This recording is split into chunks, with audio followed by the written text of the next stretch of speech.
নমস্কার বন্ধুরা, মায়ের রন্ধন চ্যানেলে আপনাদের সকলকে স্বাগত।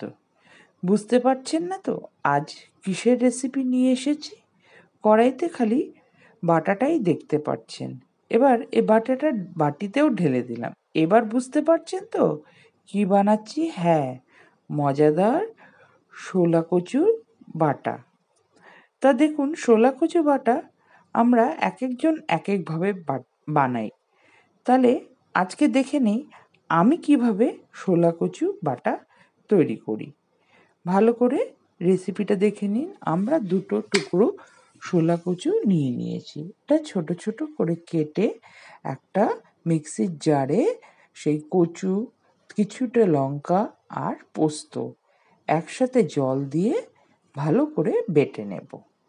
তারপরে এটা ভালো করে বাটা হয়ে গেলে আমাদের রান্নাটা শুরু করতে হবে। কড়াই ওভেন অন করে দিয়ে দিয়েছি। এবার কড়াইতে আমাদের পরিমাণ মতন সর্ষের তেল দিয়ে দিতে হবে। সর্ষের তেলটা একটু গরম হলে নাড়াচাড়া করে হাতার সাহায্যে এর মধ্যে আমরা ফোড়ন দিয়ে দিব। ফোড়নে আছে 5 ফোড়ন, শুকনো লঙ্কা আর একটা তেজপাতা। তারপরে যে পেঁয়াজটা আমরা কুচি করে রেখেছিলাম সেই পেঁয়াজ কুচি দিয়ে দিব, আর তার সাথে 8-10 কোয়া রসুন দিয়ে দেব। পেঁয়াজটা ভালো করে তেলে নাড়াচাড়া করে এর মধ্যে আমরা 1 চামচ নুন দিয়ে দেব। নুন দেওয়া হয়ে গেলে পেঁয়াজটাকে ভালো করে নাড়াচাড়া করতে হবে। তারপর লালচে হয়ে গেলে আমরা এর মধ্যে কচু বাটাটা দিয়ে দেব। কচু বাটাটা ভালো করে পেঁয়াজ আর রসুনের সাথে মেশাতে হবে। মিশে গেলে এর মধ্যে আমরা 1 চামচ হলুদ আর 1/2 চামচ নুন দিয়ে দেব। তারপরে এটা ভালো করে নাড়াচাড়া করতে হবে। এর মধ্যে আমরা আর কিছু দেব না, খালি নামানোর সময় চিনি দেব। এবার দেখুন, এই রান্নাটা একটু সময় সাপেক্ষ।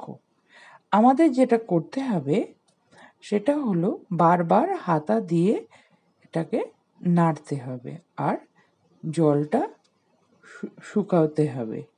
তা দেখুন, যখন জলটা আমরা শুকাবো, হাতা দিয়ে নাড়বো না, তখন আমরা ফ্লেমটা একদম লোতে রাখবো। আবার যখন আমরা হাতা দিয়ে নাড়বো তখন আমরা হাই ফ্লেমে রাখবো। এইভাবে আমাদের রান্নাটা করতে হবে। রান্নাটা একটু সময় সাপেক্ষ, প্রায় 20-25 মিনিট লেগে যায়। খুব ভালো করে নাড়াচাড়া করতে হয়। আর নামানোর সময় আমাদের দিতে হবে চিনি। দেখুন, চিনিটা আপনারা আপনাদের পরিমাণ মতন দিবেন। আমার যেরকম একটু মিষ্টি মিষ্টি আর একটু বেশি ঝাল খেতে ভালো লাগে, এটা যার যার উপরে নির্ভর করছে। তা আমাদের রান্নাটা হয়ে গেছে। দেখুন, কালারটা খুব সুন্দর এসেছে। এবার আমি আমার দুপুরের লাঞ্চটা সেরে নিই।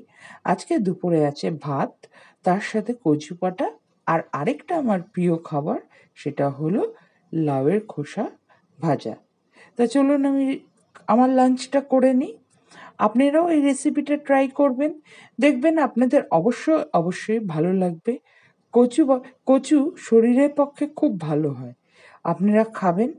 যদি আপনাদের এই রেসিপিটা ভালো লাগে তাহলে লাইক আর শেয়ার করবেন আর চ্যানেলটাকে সাবস্ক্রাইব করবেন।